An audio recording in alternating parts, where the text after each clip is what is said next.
Welcome to Two Dudes, Some Movies and Brews. I am Teagan Boyle. I'm Charlie Schubert. I'm just drinking my beer. And we're just going to talk about some movies to each other, specifically Star Wars today after the whole hype of Episode 7 coming out. And yeah, so we'll kick things off, first of all, just with our first experience of a Star Wars movie. So Chuck, what was your very first experience with Star Wars? Wow. First experience with Star Wars had to be probably around 10 or 11 years old when I was coming back. That late, eh? Yeah. It was a much later sort of thing for me. Yeah, you hear about some people that my uncle or whatever, back when it was in the late 70s and early 80s, that was they followed it from a young age. And they grew up on that, so it's weird. No. And I mean, my kids are gonna be watching it when they're five or four, whatever. But yeah, no. I mean, my dad was never really a huge Star Wars fan, and it's apparent to this day. You know, we were watching Return of the Jedi the other day, which is it's one of the more fun Star Wars movies I find, for sure. And while we were Ewoks, watching, the Ewoks get a little ridiculous. Yeah, it's definitely.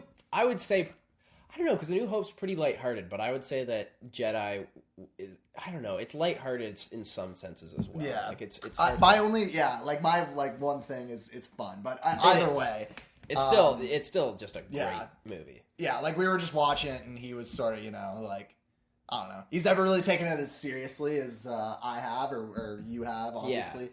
But I can't tell you the first time I watched it, but just the overall experience and the movies looking back are it's no competition that they're the greatest movies of all time. Yeah. The original trilogy, of course. My first experience with Star Wars was really weird, actually. So it was grade 2. I want to say grade 2 or whatever. We were still in the elementary schoolyards. You count it by the grades, eh? Yeah. I can never count it by the grades. So it's tough to tell. I know grades actually better than I know years. I can't correlate those very well. So yeah, it was about grade 2. I think that's probably 7 or 8, maybe. And we were all on the playground playing Star Wars. We each everybody was a character, and we'd fake battle or something like that. And it was just around the time that Episode 3 came out, so it was huge and everything. And I just remember everybody knowing all this stuff, and I knew nothing of it. And so I was okay, how can I get on board with this? And so I talked to my mom and dad, and my dad sort of same. He always watched all the Star Wars, but was never huge into it.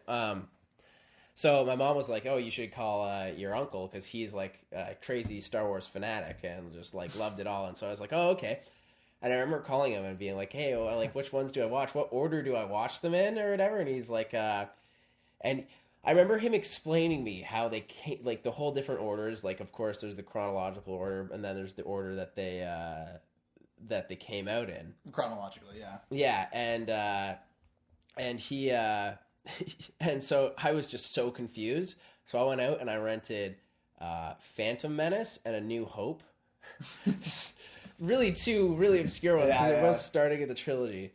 And I watched A New Hope first, and then I watched Phantom Menace. And pretty different. Yeah, it's just and at the time I was just I was pretty much blown away by both. But I'm pretty sure at that time, because I was so young, I thought Phantom Menace was better, because I just was I don't know, it was so much newer and bigger, and there was more visuals on screen and just crazy. And then I was one of those people back then, I thought Jar Jar was hilarious. I'm pretty sure we all did when we first watched it, when our generation. And then yeah, so it was a really weird sort of beginning of Star Wars for me. And then slowly I watched the other ones. And I remember hating Empire. Yeah. When it first, because it scared the shit out of me.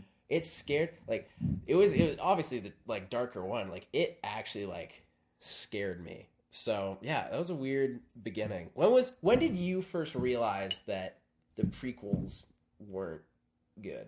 That's a great point to bring up, because I think it was just something that I've kind of realized in the last few years of obviously following more the actual film side, the kind of switch that you take of enjoying movies for what they are versus like enjoying movies for, you know, like beyond the surface. You know? Beyond pure enjoyment. And it's funny you mentioned that uncle bit because my uncle, it was the Planet of the Apes. That was our thing. So like that was the Schubert thing. There's always an uncle. There's always one. There's always an uncle. There's always an uncle that you watch like one series with, and I've seen it. And I was at a young age. Some of your favorite movies are Planet of the Apes, right? Absolutely.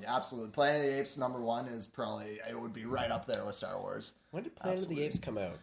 A little bit earlier. I believe the first one was late. I want to say late 60s. I want to fact check on that, but I want to say late 60s. I'm gonna fact check. Check it out for me. Yeah. But now, I think kind of starting to realize. I think I've always sort of enjoyed the originals more so. Yeah, 1968, Planet of the Apes. Nailed it. Classic. Yeah. Some 10 years, almost same 10, time 9 Leafs, years. Same time Leafs won the cup, or that was 69. Oh man, 69. Now you're really stretching this. But something like that. But yeah, no, I think that's a good point to bring up. Is, you know, the difference of you know, of how prequels, how we can perceive prequels and how we can perceive other movies. Because prequels, like more than any other like movie series, are like how you can really tell the difference. Like, you can really tell who's a film fan, you know, on their opinions of the prequels, you know. Yeah, but I know it's hard because at the same time, like, I can never fully hate the prequels. I love tearing them apart. I love bashing them and stuff. I love just like putting them down. But at the same time, I will never be able to like fully hate them. And in some form or another, I'll have some sort of enjoyment watching them at like some part. Mm-hmm. Even if that enjoyment comes from like tearing them a new one. It's just like, I don't know. It's Star Wars, right? Yeah, it's Star Wars. Absolutely. And I think I like to bash them a lot too. But I think George Lucas, his ideas. It's also easy to bash them. It's very easy to bash, but I think the ideas, and you know, it was just the execution is what it came down to. Well, totally. That's what George Lucas is actually great at. He is great at general overarching storytelling, world building. Yeah, world building, and just like his ideas for the whole story arc are they're great. But it's totally execution, and when it comes down, because you can have these plot points, you're like, oh, okay, Anakin's gonna fall in love with Padme. Anakin is gonna like turn against Obi-Wan or get seduced by Palpatine. It all sounds great in the broad scheme of things, but then all of a sudden you like gets to the writing part, and you're like, oh, that's where it falters, and like the writing is just like, oh, like it's hard. Like Anakin's sort of a whiny brat. Their love story seems forced. Yeah, but like you got to think that was the same way it probably would have gone for, you know, like Luke Starkiller. You know, when George Lucas first laid out like the plans. You know, because it was all yes men. Yeah, you know? I think that's the biggest thing. I think of almost any movie is collaboration. Like, exactly. Yeah. That's why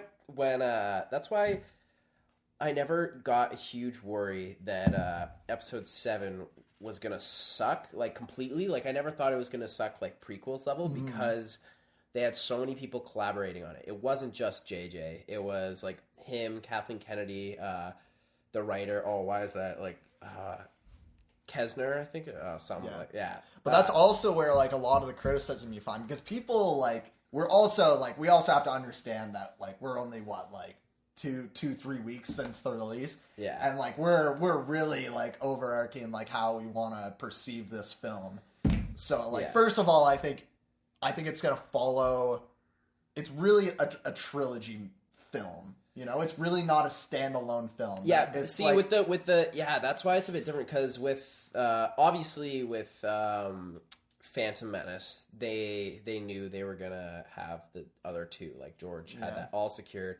But the thing that made A New Hope such a good standalone film is they really didn't know how well that was going to be perceived. They had no idea whether they were going to have a sequel at all or not. So there's more of like a because all ends are tied up at the end of New Hope. Exactly.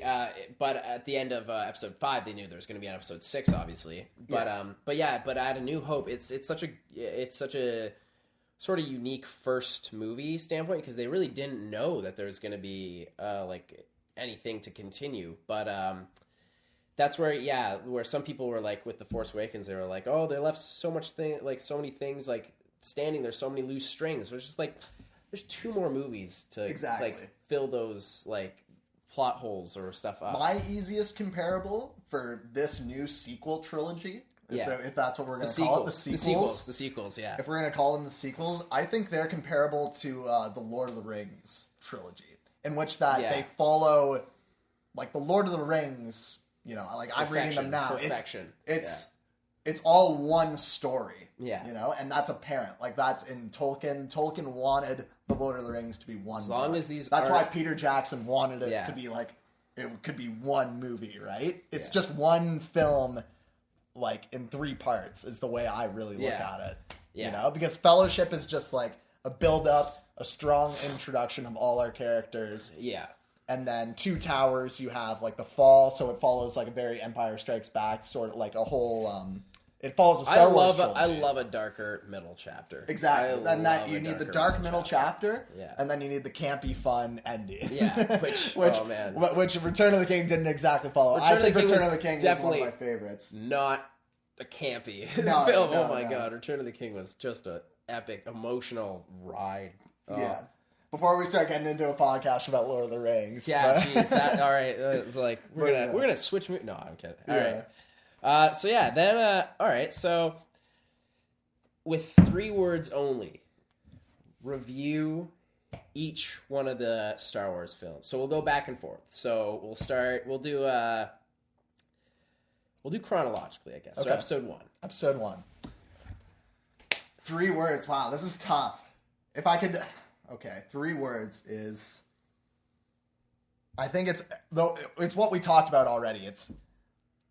It's, you know, it's execution over ideas, I think. It's execution over stories. That's what, you know, it's the most anticipated film of the year. Yeah. And it was just, you know, like the execution versus like the actual ideas, because I think like they like to bash a lot for like the whole taxation and stuff and like all this, you know, I mean, it's a lot like sitting and talking. The political stuff could have been, I think, more interesting if it was done differently. Like, sure, politics in Star Wars, like, who wants to see that directly? Like, they could have maybe not put so much focus on that. But if you're trying to see how Galactic Empire rose, I understood the need for it. But yeah, the execution was just, Mm-hmm. So wait, what was your 3 words? Execution over story is how it should have gone. Yeah. Or story over execution is how they kind of looked at it. Yeah, like, my 3 words to review it would be... probably, it's a hard one. Okay. 3 words is tough. It's tough to put it into confused,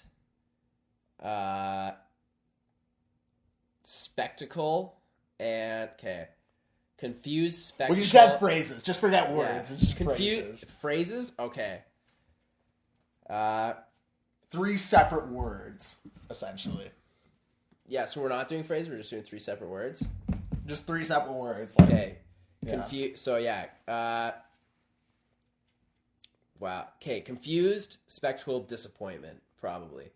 Just in the terms of the whole thing. So, confusion, it didn't know what it wanted to be, because that kind of encapsulates, you got Jar Jar for the kids, who, like, just... We like, you could do, like, so many people have just a full rant on Jar Jar. Everyone knows he's terrible. So you got Jar Jar for the kids, but then you got, like, the taxation, the Senate. When I watched Phantom Menace, I didn't know what the heck was going on with, like, the whole, like, trade routes and the taxation stuff. I didn't know what was going on. That flew right over me. I didn't know, like, anything that was going on. I didn't know the whole, like, dethroning of Chancellor Valorum and stuff with, like anything with that. So yeah, probably those 3, and then I already forgot my second one. Spectacle. Yeah, spectacle, because interesting. The spectacle of it is undeniable. The pod race scene, the lightsaber battle, the new visual effects. Like, even though overuse of CGI, yes, of course, but at the same time, CGI in it was used greatly in some cases. And it was also entering a golden age at that point.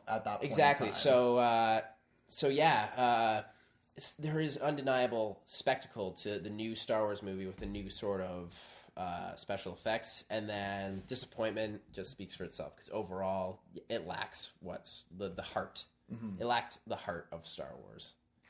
I'm just glad I didn't really have to live through that. I wasn't born in like I was an '80s kid. I can't imagine that was literally like my fear of Force Awakens. Like, oh my god, like Phantom Menace, like that happened. This sort of hype happened before. I gotta tell you, first time I heard that they were making episode 7, 8, 9, and Disney was taking over, I was like, I'm so done. Like this is awful because. You know, you know me, I'm a film purist, you know. Like, if I could have it my way, there'd be the original trilogy, and that'd be it. Yeah, that'd you know? be it. But, like, I think in the long run, I think it's for the best. Yeah. You know, that's the only way you can introduce the new generation into a whole new, like, beautiful world. Yeah. That is Star Wars. All right, now, 3 words to review. My personal least favorite. Attack of the Clones. Dumb title. Attack of the Clones. Is it clones? Like, what is the attack of the clones? Like, clones don't... That is, a lot of people like to say Phantom Menace is the worst one because it was the first of the disappointment. But God knows it was Attack. Lord knows Attack of the Clones. I would watch Phantom Menace over Attack of the Clones any day of the week. Deeply love you. Yeah. Honestly, if you had to pit Jar Jar against the romance of Anakin and Padme Amidala, I would take Jar Jar any day of the week. That is a bold statement, and I actually agree. I would take Jar Jar any day of the week. Thinking about it now, like, wow, them like that, like they don't even look like it's a natural roll through the Naboo fields when they're like rolling. It like looks like they're like almost stuntmen trying to do the rolls because they. Look you know what so it's comparable to? It's The Room. Like it's The Room. Like it's like the same dialogue. Like George Lucas like takes a page out of Tommy Wiseau. You're comparing. I did not hit her. I did not. You're my favorite customers.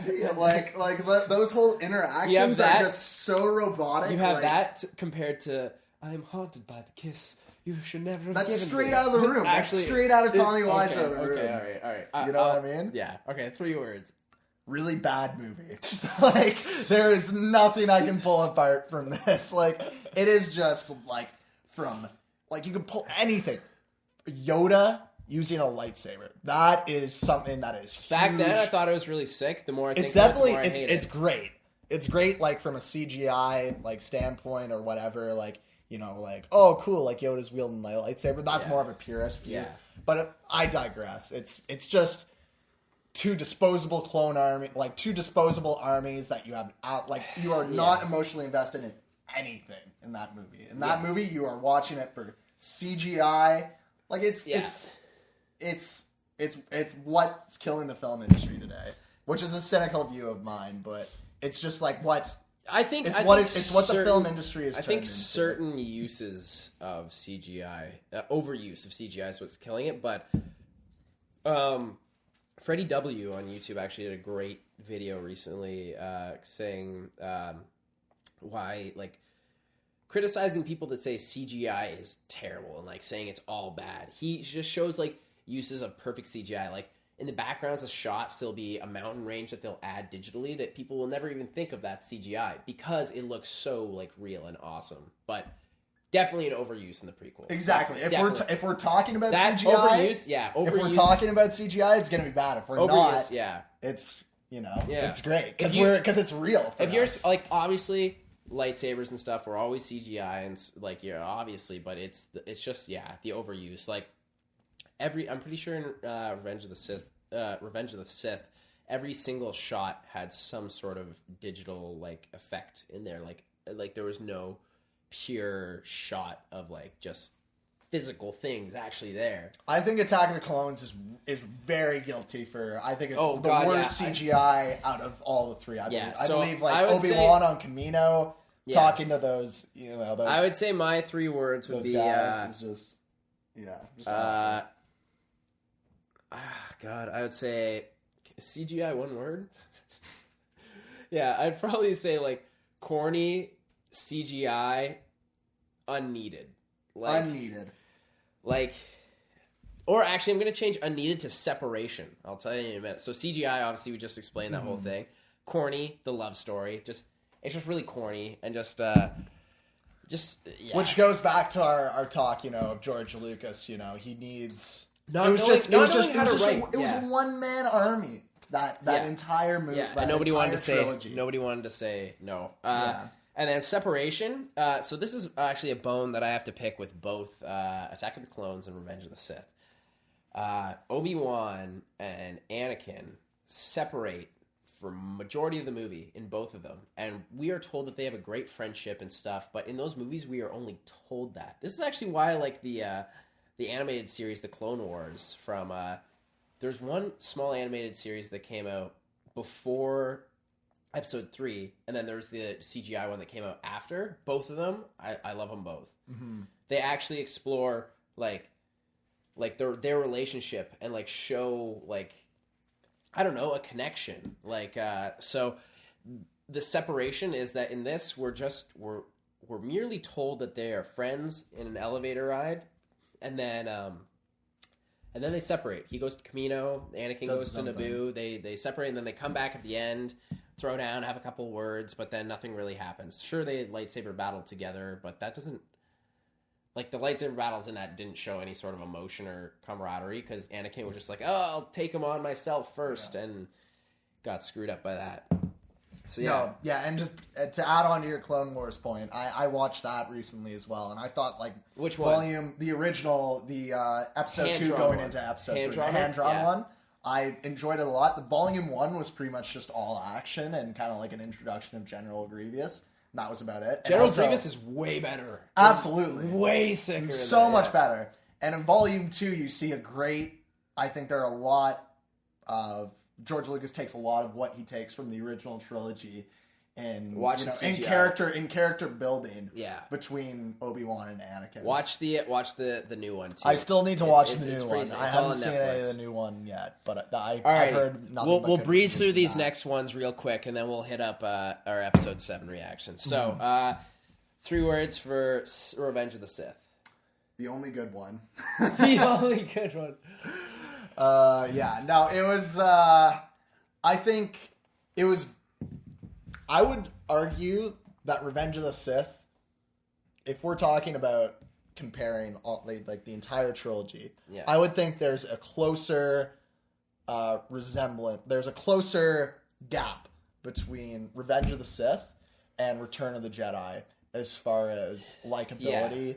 And as far as, because it's really what... Everybody says, It's what George Lucas wanted to do the entire trilogy. It's just because wanted to show. The first 2 movies, like, had nothing to do... Like, it was just Phantom Menace... Okay, like, we'll throw them doing stuff and, like, a build-up of the characters. But this is the only reason George Lucas wanted to do this trilogy at Phantom all. Menace, especially, like, what's the point of showing... If he's saying this whole trilogy is Darth Vader... What the hell is the point of showing Vader as a young kid if you're only going to make him like a teenager in the next one? There's no point. Like, that just doesn't it just doesn't make sense. Anyways, that makes sense. See, the thing with episode 3 is obviously everybody knows it's the best prequel and the most enjoyable, but what it lacks for me is still the heart, but what it has is a little more of the darker emotional side. Sure, the dialogue's still pretty corny, even though Ewan McGregor does his best at the end there. Like, his acting's he has the worst lines to deal with, and he is probably like the best. Like, he did the best. Yeah, he did the best with them, because like him at the end was just like really good. Like, him like screaming, "Anakin, you were my brother," felt like really like real. Like, I just wish we got to see that. But, so it's weird. It has the darker emotional side for me in that one, but at the same time, it still just completely, like, lacks the heart and, like, the funness of... Because he thinks, like, George Lucas probably thinks, like, the fun is found in, like, a CGI chase with a lizard and a unicycle thing through Utapau, but... Like, and that's something that goes through the entire prequel trilogy. Exactly. Is that it is so lifeless. It is as lifeless as the computer it was made in. All right, so I'm going to go to me. I'll do my 3 words of A New Hope, and then we'll do you with Empire 3 words, and then I'll do... Yeah, so A New Hope. A New Hope. Hard to put 3 words, all right? You can't really encapsulate the whole thing. just fun, adventure, and awe. Like, it's just fun.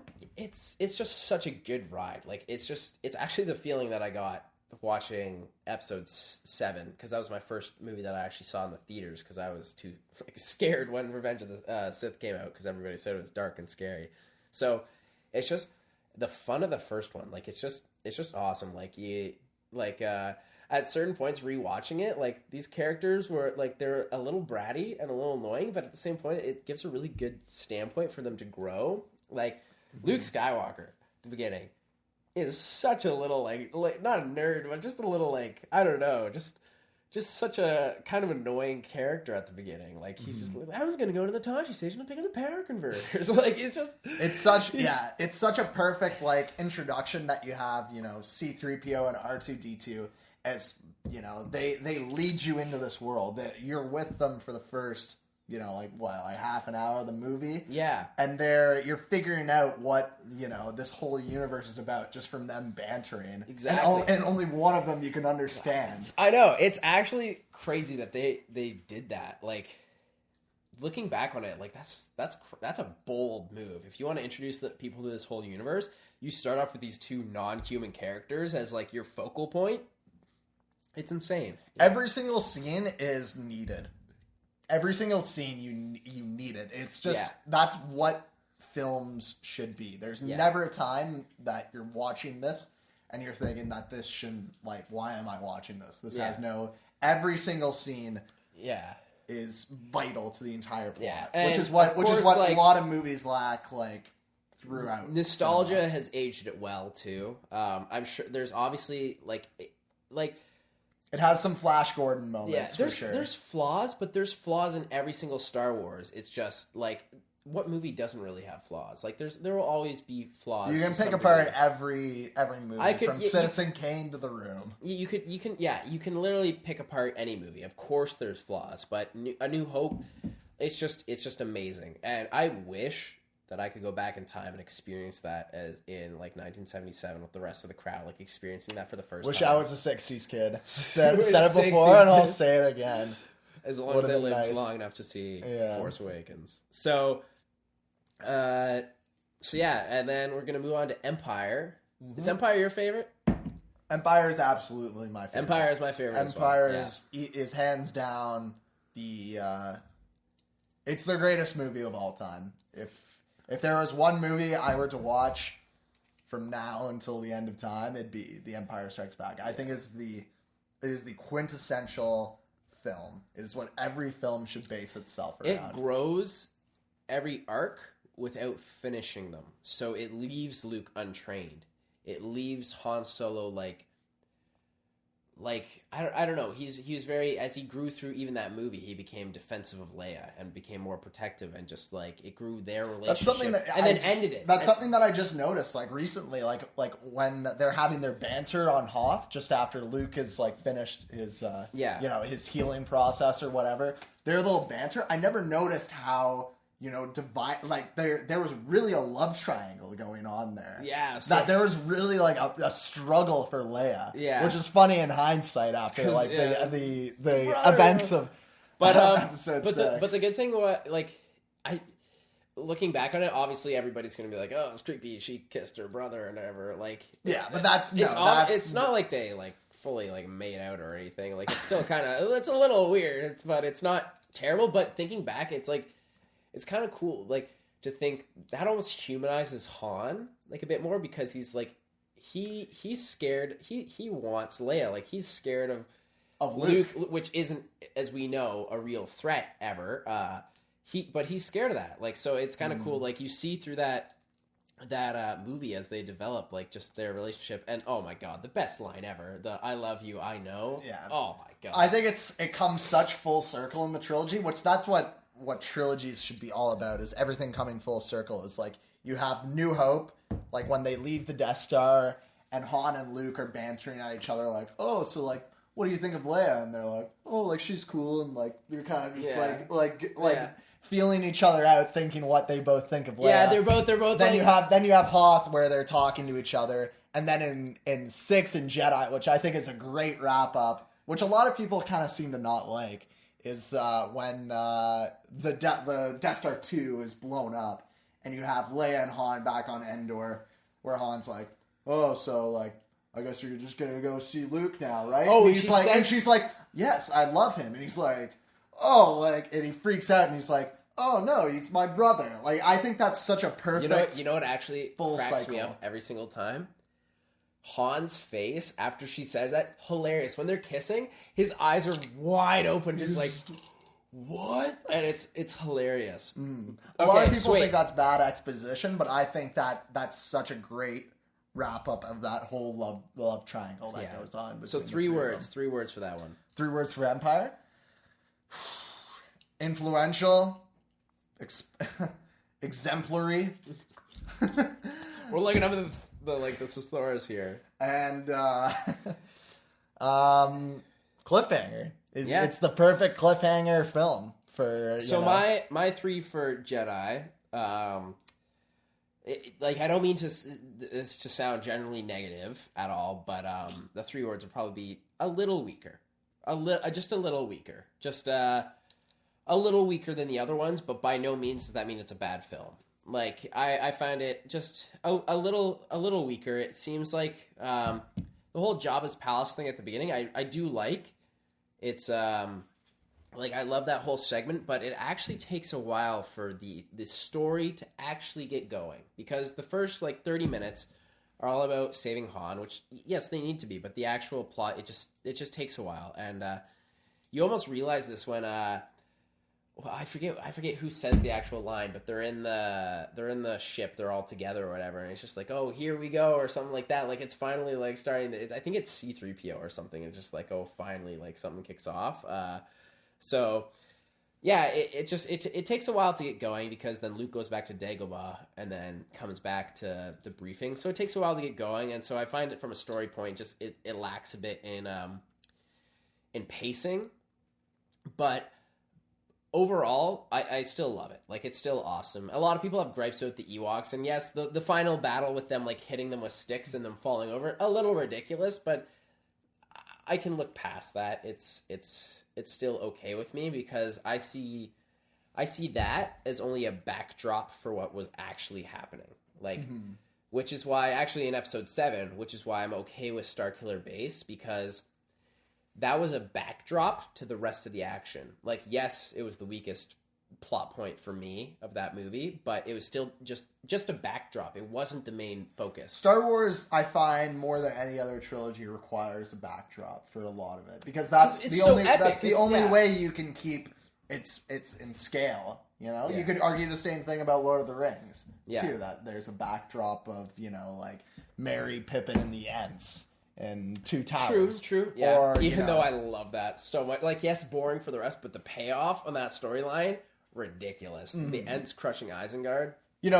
I think there's a low plot in every, because you can only rank the plot points. It's the B plot. There's always an A plot, a B plot, sometimes a C plot, and yeah, it's like you can only rank the plots, and if that's the weakest, then so be it. It's still a part of an amazing film. But yeah. I think that speaks to, a lot of trilogies and, how it can keep its epic scope.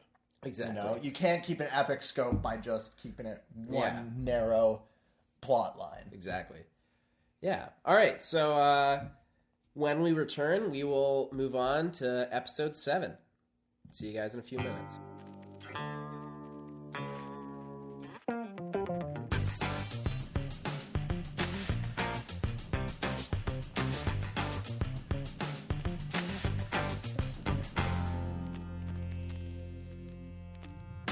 All right, welcome back to Two Dudes, Some Movies and Brews. So we are going to move on to episode 7 here, The Force Awakens. Where do you begin? I guess initial thoughts is where you begin. So, we saw it together. We did. First time. On that Friday night with probably one of the most involved crowds in a movie. That was that alone was incredible for me. Because I went a second time, and Teagan went as well a second time. And, I think the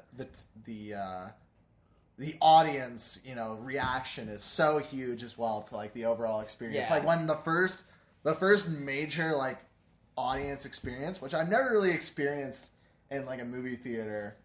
Like the only other like experience in a theater I've really had is at like the end of Inception. Okay. The end of Inception, everyone just clapped at the end. That was incredible. Inception, I love that. I saw that in the theaters, and that was incredible. But when the first time we had like a full audience just go nuts was that reveal of the Millennium Falcon. Yes. So obviously everybody cheered when A Long Time Ago in a Galaxy Far, Far Away came up, and then everybody cheered when the dun, dun, dun, like everybody was like, yeah.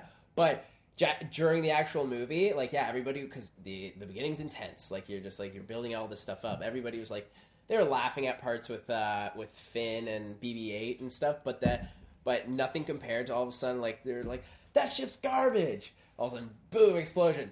The garbage will do. And they're da-da-da-da-da-da. And everyone, like, literally everybody cheered. And you heard people going, like, yeah. And, like, yeah. That reveal, it was, yeah, when I went a second time with my sister, we went to a matinee, and when the reveal happened, everybody was just like, oh, like, little claps. And I was like, oh, like, come on, guys! Like this is. I was trying to get everyone pumped up, when I went to go see it for a second time, when the Lucasfilm, because it kind of just comes out of nowhere, like the whole thing. Like, it does. Lucasfilm pops up, and then it's like in a galaxy far, far away. I'm like, when we this were isn't happening. Like we were both like, this isn't like this is an ad. When we were watching it, you nudged me and said, is this it? And I was like, yeah, it's starting, man. It's starting. I think we were in denial that we were actually about to watch a new Star Wars movie. I was like, that's just like what happens when you're nervous for something and like, you're just like, oh my God, like this is actually happening. Oh shit, it's actually, real. Like, oh my God. So,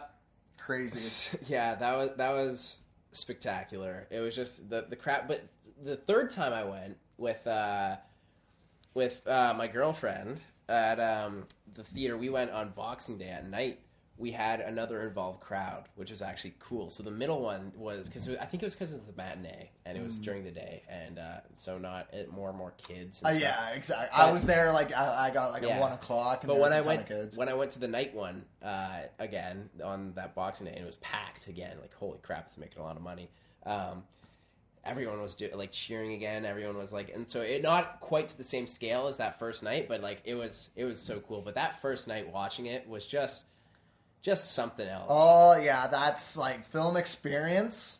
Just like as a whole, that's like just going to the theaters and seeing a movie. Like that's what it's all about. Yeah. For Yeah.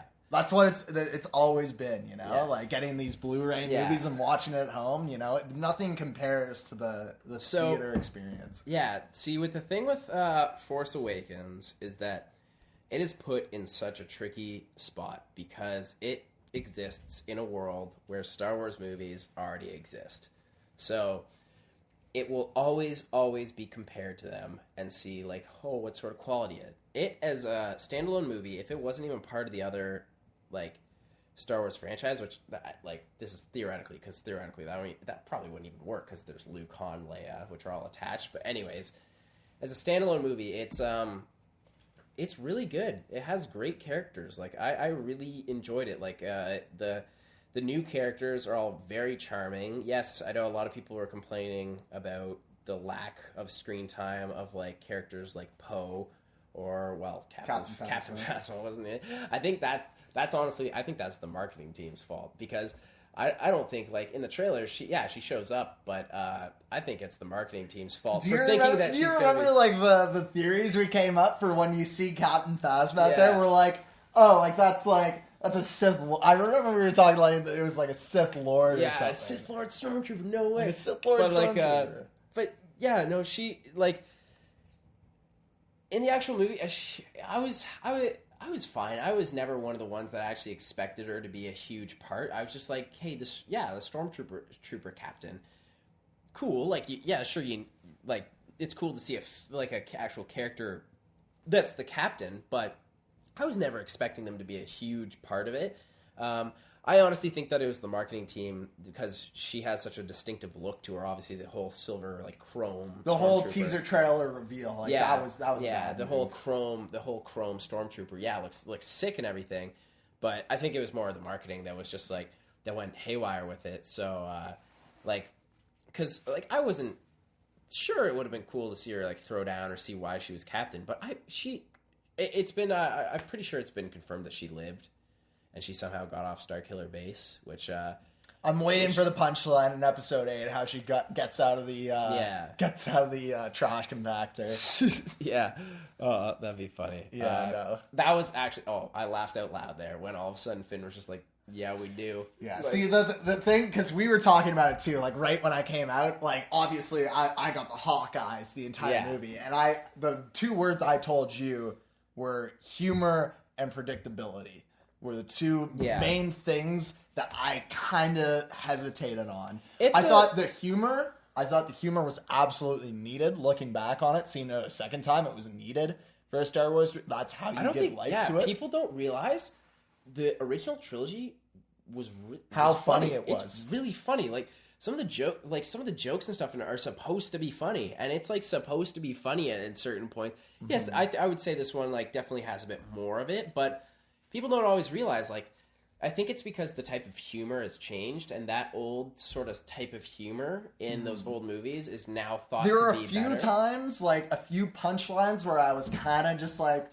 There's one line that took me out of it and didn't seem very Star Wars, when Finn's character says, "You got a boyfriend, a cute boyfriend?" That seemed a little bit like... Okay, well, we're in the Star Wars universe here. I made a little like stereotype reference when he's talking to BB-8 and he's like, "Droid, please." Yes, I'm like... Okay, yeah. What are you trying to convey there, John? That little scene was definitely that was a little bit iffy. Also, like the whole trash compactor thing, I was kind of like, that's kind of shameless fan service. But you know what? That's like. Yeah, that's okay. There was definitely I can overlook it. But I still don't think that it was... But the fan service, when it's executed incredibly, like the Millennium Falcon reveal, that is incredible fan service execution. Because they're calling it a piece of junk. I love that. And it's integral little plot. Yeah, I love it. It's integral little plot, because that's what they need to get off. And the Millennium Falcon is a ship that we all know has been passed from, like, smuggler to smuggler. It makes sense that it's on some, like smuggler sort of planet, or like the guy when Han Solo's talking about I think it went from this guy to this guy to this guy. That makes sense. That's the sort of ship that Han wanted off of Lando. So like you know that this ship has passed like from person. So I actually it was what they did do. So the references, yes, in some parts were a little like stressed, but I still didn't take me out of the movie completely or anything like that. But what I think they did really well was how they handled the original trilogy characters. So the references, yes, in some place, like I did end up like loving them all, even if there were like a few, maybe too many. But how they actually dealt with the original characters, I thought they did really, really well. Like Han was back being like such like just his like little quips or whatever are so subtle, and they were in the original trilogy. It's just everybody knows them now because they've been. Like everybody's talked about them, like his little line, "Never tell me the odds." Everybody knows that now, but that's just a small little line in this. That's like in this new Force Awakens. As soon as Finn's character says, "I'm a big deal with the Resistance," he calls him Big Deal for the rest of the movie, and it's little things like that I just they're like, that's Han Solo, like that's, yeah. And a lot of people were worried, obviously, with Harrison Ford coming back, and obviously he's Indiana Jones, Indiana Jones 4. You don't want an Indiana Jones. Like we don't want to talk about that, but yeah, no, I think that's a definite comparable that people like to try and put on Harrison Ford, and like Harrison Ford didn't want any more part of the Star Wars trilogy, and like that kind of like even personally for me. Like his death, obviously, like everyone should know this already. Spoilers.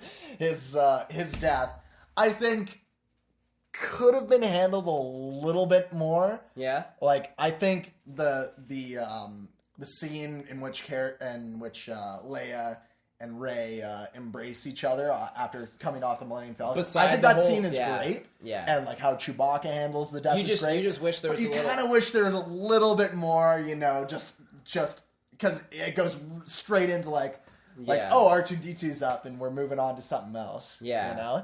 It kind of it's just a personal thing for me. It's just tough to see Han just discarded. I think personally, no matter which way you could have killed Han Solo, people were gonna be left wanting more, because I think it's such a beloved character. It's such like you never want to let that go. You're never gonna be 100% okay with a character like that dying, right? Like, you're never gonna. But I understand, like, you could have wanted like a scene or more dealing with the death. Just one extra like little thing, and like I like how like that's a big thing that they handled like with the Force Awakens. The actual scene building is the simplicity in dialogue. Yeah, you know, which is what like a lot of like the original trilogy is based off. Yeah. Like it's simple dialogue that gets points across really well.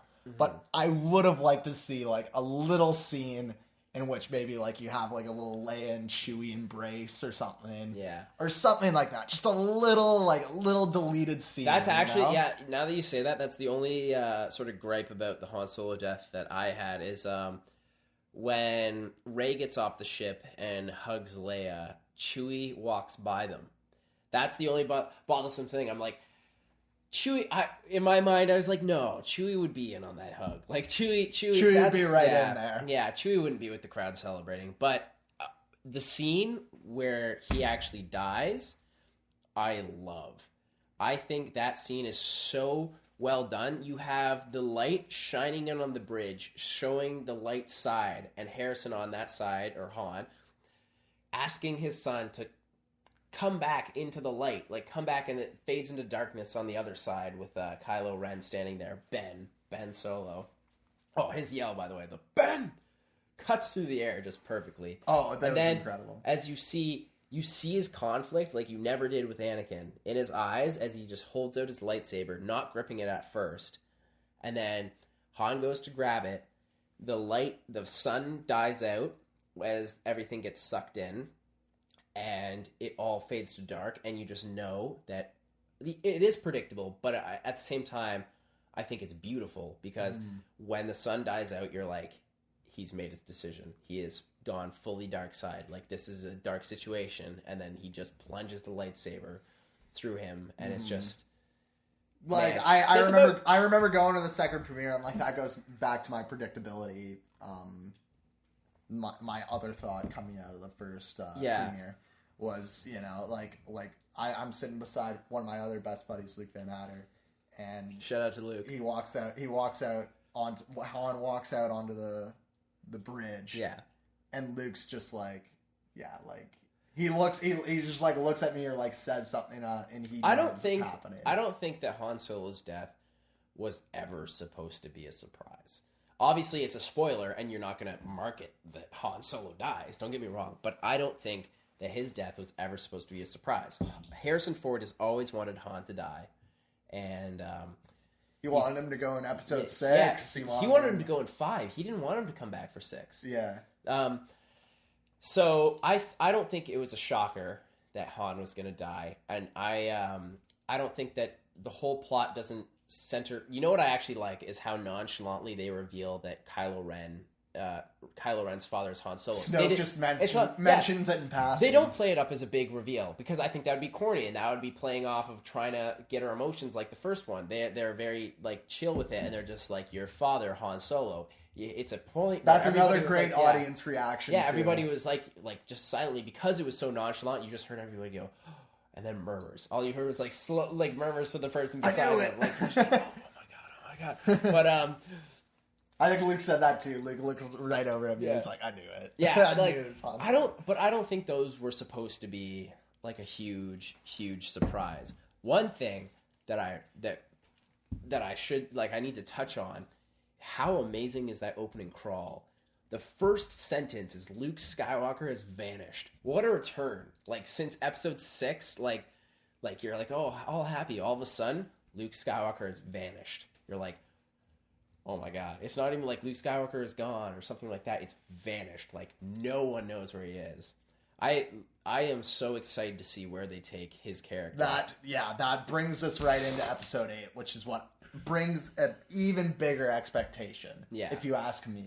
for episode 8 because it tells you that this trilogy is not slowing down at all. They are not coming out with an episode 6 like campy finale. It is gonna be this from now on. Exactly. 8 and 9. They're not stopping. If all the other movies had the same quality as Force Awakens in this trilogy, I would be 100% like glad with that. Like that'd be great.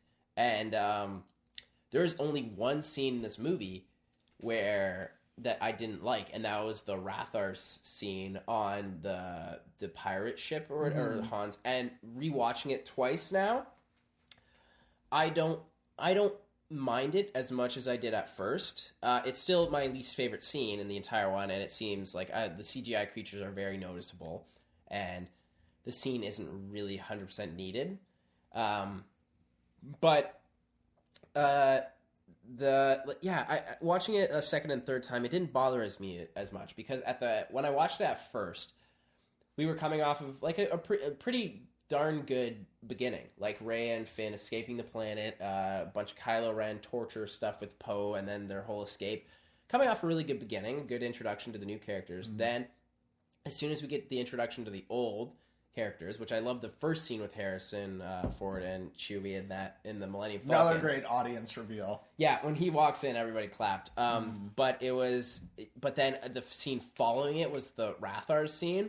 It was like, uh-oh, okay. Like, when I first watched it, I was like, uh-oh, okay, this is dipping in quality a little bit. Like, oh, like, what's the rest going to be like? That was it got me a little worried for what the rest was going to be like. But now watching it a second and third time, I know the rest pays off and is actually, like, completely sort of different than that scene, and it's just really well done. So it didn't bother me as much. Aside from the CGI, I think that scene was honestly pretty well done. Like, to tell, it really reintroduces, like, okay, Han's back to his smuggling ways. I do love the confrontation of the two gangs. The banter of the two gangs. The two gangs coming up. I do love that. Like, oh, like, what was the second? Yeah, I love that. I do love that because it's classic, like, Han. He's like... that's just something you need to, like, say that, like, Han is back to his old ways, and I think that's integral. I do like that. No, honestly, the only gripe with that scene is probably the CGI that I had with it, because it's so noticeable when all the other animatronics are so well done. And what I actually loved about the new animatronics and the new puppets is that even the puppets and the animatronics are done in better quality than like 1983, the last time that we really like saw any like good ones. Like their quality improved. Like the Celestin or whatever is what's the one? Celestins, the ones that Celestians. Yeah, the Celestians. You saw one in the corner in this one, and his puppet his figure was way better. Amazingly done. It looked way better than it did in Jedi, and that's what I liked seeing. Instead of the improvements of CGI, everything was aesthetically perfect. Yeah, and that was another thing that I loved. Like, was how they really didn't. They really introduced, which is something huge for this sequels trilogy, is an introduction of a whole like bunch of species. Because aside from the Celestians, you see Akbar, and that's pretty much the only two species. Yeah, in Maz Kanata's castle, which a lot of people are just like, oh, it's a ripoff of Mos Eisley. I was like, which goes like for the whole like New Hope. It's a whole. Yeah, we'll talk about that in a minute. But like for that scene specifically, I'm just like, no, it alludes to it for sure, but it's not exactly the same one. There's a completely different reason why they go there.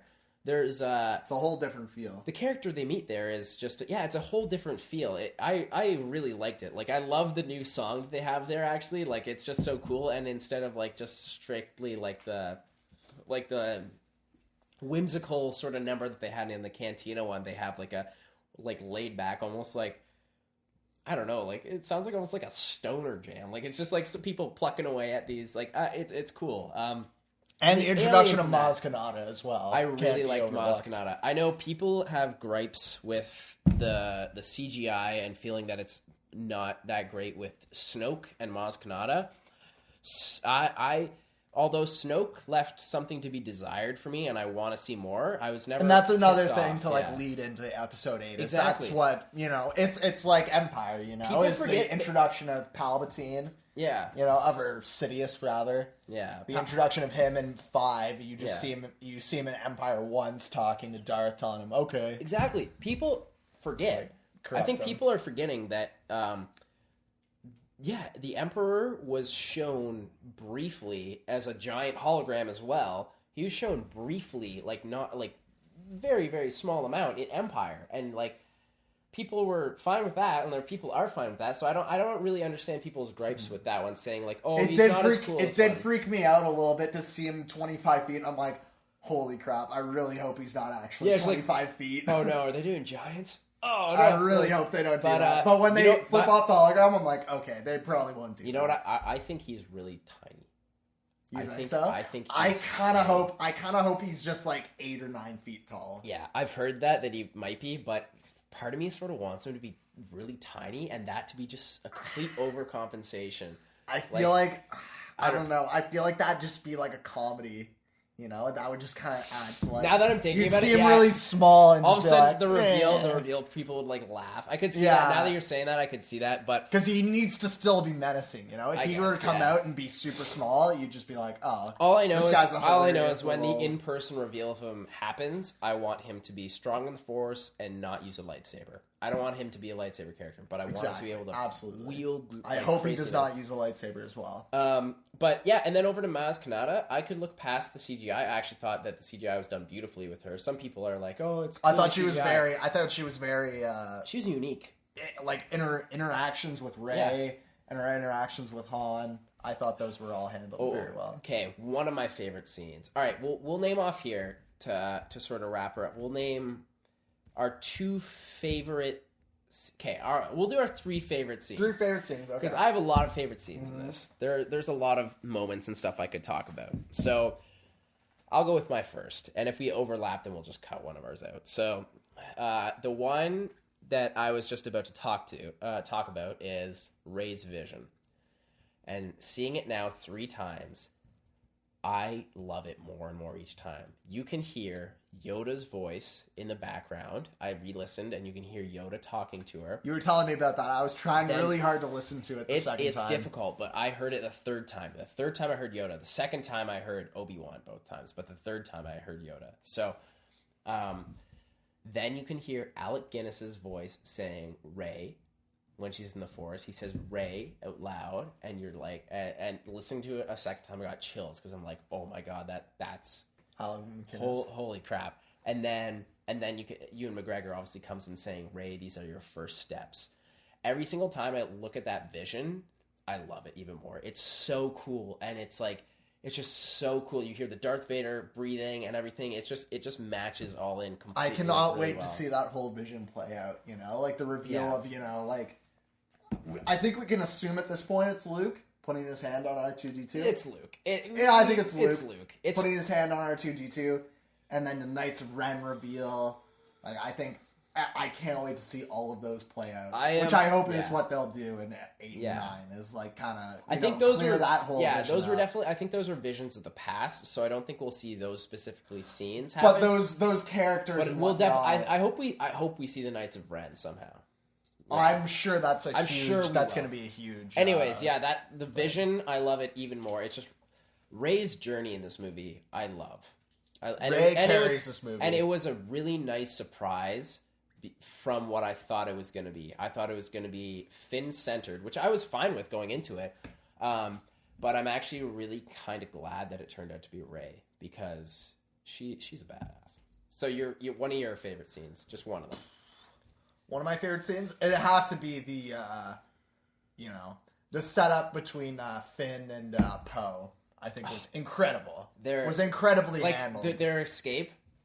We've talked about it multiple times, how the relationship between those two are better than the relationship between Obi-Wan and Anakin through the entire prequels. You can establish that between the first two or three minutes. Oh man, their first their banter or whatever. He's like, I don't have a name. And she's like, well, that's not going to do for me. FN, eh? I'm going to call you Finn. And she's like, Finn. Yeah, I like that. Or like he's like, I'm gonna break you out. He's like, are you with the resistance? They're like, what? No. Or like he's like, you need a pilot. I need a pilot. Best like, yeah. He's like he says, it's the right thing to do. And Poe sees through that. He's like, you need a pilot. He's like, I love that. That was great. And then as they're flying or whatever, he's just like, I'm Poe Dameron. Nice to, or he's just like, yeah, I'm Poe Dameron. Nice to meet you. He's just like, yeah, all right. And he's just like, it's good to meet you too, Finn. And just Oscar Isaacs and John Boyega's performance in that, they clicked so Oscar well. Isaac is, I'm telling you right now, he is going to be the face of film for the next 5 or 10 years. You heard it here first. Absolutely. Charlie Schubert, Oscar Isaac, the face of film. That guy. He is so charming. You followed like Ex Machina. Yeah. Inside Llewyn Davis. He's in X-Men coming up. He's in X-Men coming up. He's the villain. He's Apocalypse. He is. Every single thing he does is incredible. Yeah. Every single work he does is. Alrighty. So we'll do one more each of our favorite. So my second favorite scene, or actually not my second favorite, my favorite,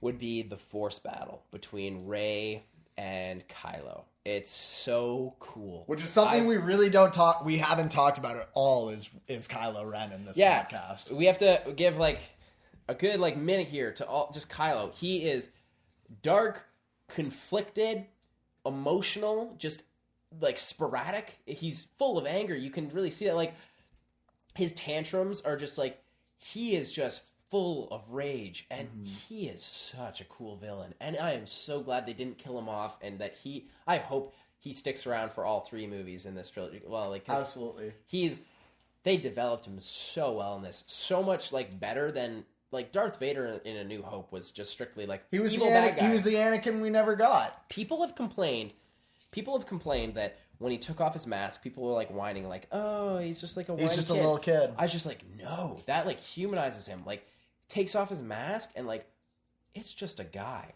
It's just a son.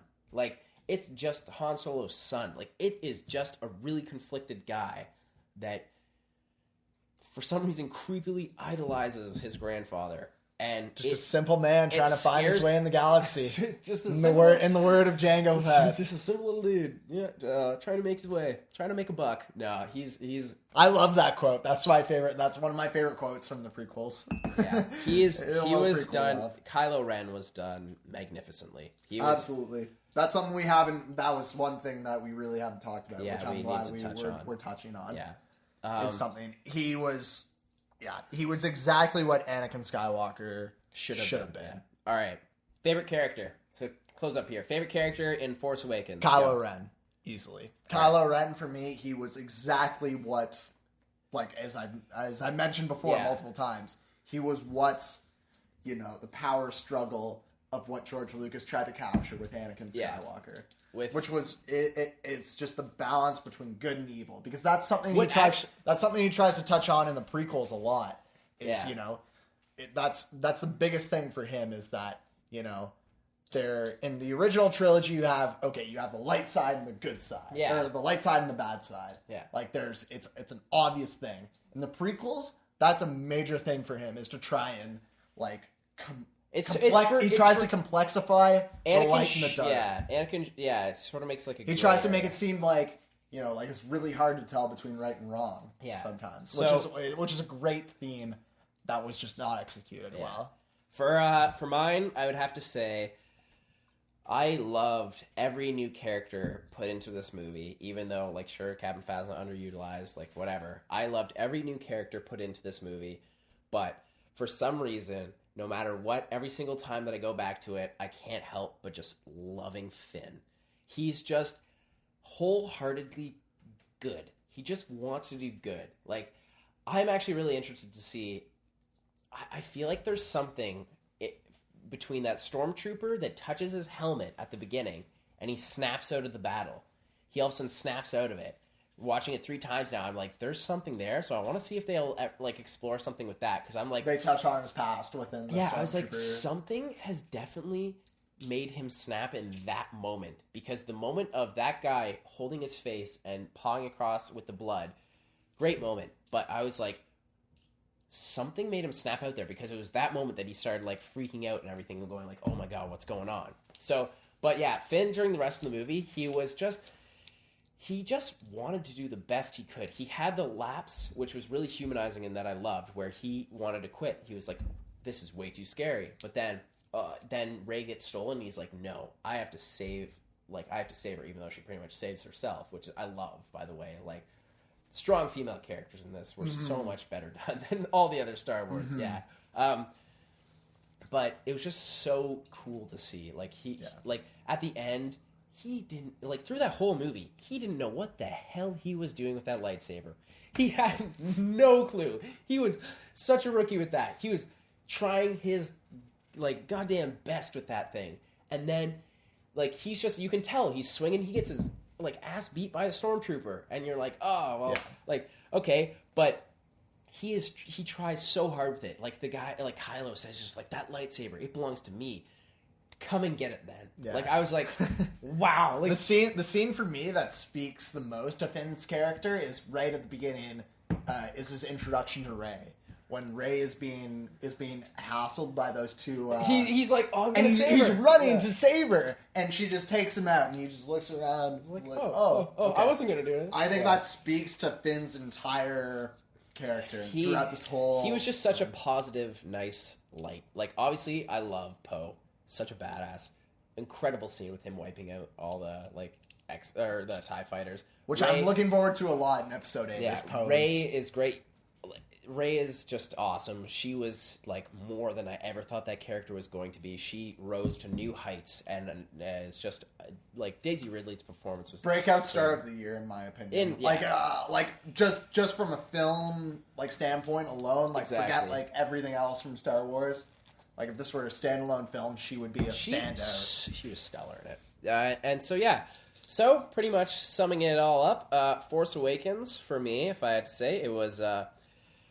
enjoyable beyond belief. It blew my expectations away. Flawed, of course. But looking back on it, there is no really Star Wars movie that isn't flawed. Is it a little?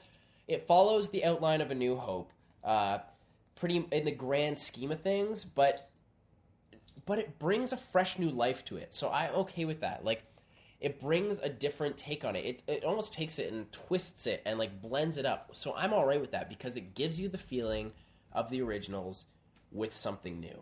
And that's why every single time I've watched it, I've loved it more. And it is probably one of my favorite movies, like, as in terms of big blockbuster, because I find it's too hard to compare blockbuster to, like, indie or, like, they're so different. They aim at different goals. For enjoyable factor, though, this movie was my favorite of the year. Absolutely, yeah. To add on to that, it was my favorite movie of the year, absolutely. Like, beyond just a fan service, which is hard to, you know, complex to put into words, you know, the fan, you know, like, just being a fan of Star Wars, being a fan of film. It's hard to put that into a category. Yeah. But I think it was handled incredibly well. I was incredibly happy with the movie, and I just can't wait to see how episode 8 go. I think it's going to be... I think Rian Johnson will do a great job. I'm really looking forward to Rian Johnson's work. I think that's what they need to do. It's Ryan, though, Yeah, that's what they needed to do was get rid of J.J. Abrams, which is because that's how it followed in the original trilogy. It was different directors every single time. Exactly. And I think that's exactly what it needed to do, and I'm looking forward to a darker installment. I'm looking forward to maybe a little bit less, you know, fan service humor versus like more original, original humor and more original Star Wars-ness, which I think it did a great job in this movie of establishing that. And Luke Skywalker. He will be in the next one, and I think it was great to withhold him from this. He is going to be in the next one, and I'm so excited for that. My one hope for Episode 8, my only hope going into it, is that we have an amazing montage between Kylo Ren and Snoke being trained, and Rey and Luke training Rey. That would be. As long as they don't do it, as long as they don't get like Rocky. Yeah, I was going to say Rocky. As long as it's not like. I think that would be a great setup because I think that's a huge part of this trilogy. Is the establishment of the Force between the dark side and the light. That's something that they stuff down your throats this entire film. Yeah, and that's gonna be the exemplary through the whole trilogy. Alrighty, so thank you guys for listening to Two Dudes, Some Movies and Brews. It's been awesome just chatting with you guys and chatting with Chuck about Star Wars, one of my all-time favorite movie series, next to Lord of the Rings. Maybe that'll be next time. We were trying to cut it into that a couple times. Maybe so I think that's the next thing we have to talk about. Alrighty. So have a good one, and may the Force be with you.